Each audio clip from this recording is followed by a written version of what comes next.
Assalamualaikum warahmatullahi wabarakatuh. Halo semuanya, kita dari kelompok 6 yang akan membahas tentang inflasi tinggi. Sebelum itu, perkenalkan diri terlebih dahulu. Saya Dwi Sonopa sebagai moderator dan teman saya Syiren Aulia sebagai narasumber. Saya Salsa Rahmadanti sebagai narasumber. Saya Agusti Erwina sebagai narasumber. Saya Farid Fahrino sebagai narasumber. Sebelum memasuki pertanyaan, saya akan menjelaskan sedikit tentang inflasi.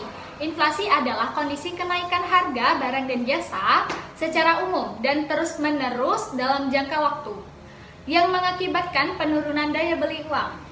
Kita masuki pertanyaan. Yang pertama, jelaskan jenis kebijakan moderator yang dapat diterapkan oleh inflasi tinggi. Siapa yang ingin jawab? Baik, saya akan menjawab pertanyaan yang pertama. Saat menghadapi kondisi inflasi yang tinggi, Bank Sentral perlu menerapkan kebijakan moneter kontraktif atau yang sering disebut sebagai kebijakan uang ketat atau tight money policy. Tujuan utama dari kebijakan ini adalah untuk mengurangi jumlah uang yang beredar di masyarakat sehingga permintaan agregat menurun dan laju kenaikan harga barang atau inflasi dapat ditekan. Pertanyaan kedua, sebutkan instrumen kebijakan moneter yang digunakan dalam inflasi tinggi seperti suku bunga, operasi pasar terbuka, gior wajib minimum, dan lain-lain. Siapa yang ingin menjawab? Saya. Baik, silakan. Yang pertama itu adalah menaikkan suku bunga, menekan konsumsi dan investasi dengan membuat pinjaman menjadi lebih mahal. Yang kedua ialah menjual surat berharga, menyerap uang beredar dari masyarakat ke bank sentral. Yang ketiga, menaikkan giro wajib minimum, yaitu mengurangi kemampuan bank umum untuk memberikan kredit. Yang keempat ialah memperketat syarat wajib, yaitu membatasi akses masyarakat terhadap pembiayaan konsumtif. Yang terakhir ialah ada imbauan moral, yaitu mengarahkan perbankan agar lebih selektif dalam menyalurkan uang. Baik, itulah pertanyaan tentang kebijakan moneter. Kita lanjut ke pertanyaan kebijakan fiskal. Yang pertama, jelaskan jenis kebijakan fiskal yang dapat diterapkan dalam inflasi tinggi. Yang ingin menjawab? Saya. Baik, silakan Farel.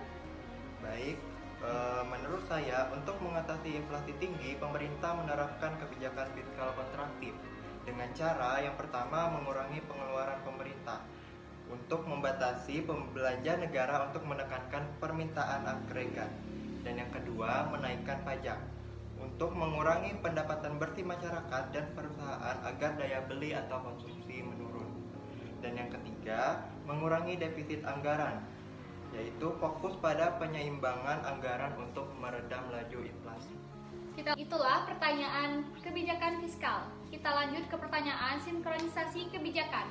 Yang pertama, jelaskan mengapa kebijakan moneter dan fiskal perlu disinergikan. Yang ingin jawab? Saya. Iya. Saya akan menjelaskan sinergi kebijakan moneter dan fiskal diperlukan karena yang pertama, efektivitas maksimal, yaitu menggabungkan kendali likuiditas atau moneter dengan kendali permintaan langsung agar inflasi lebih cepat turun. Yang kedua, mencegah resesi. Jika hanya mengandalkan suku bunga yang sangat tinggi, ekonomi berisiko lumpuh. Fiskal membantu meringankan beban tersebut. Dan yang terakhir ada stabilisasi.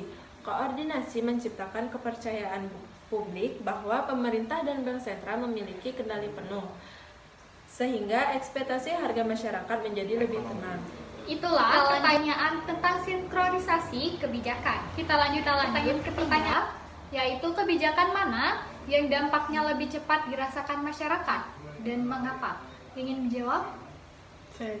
Baiklah, Gusti, dipersilakan.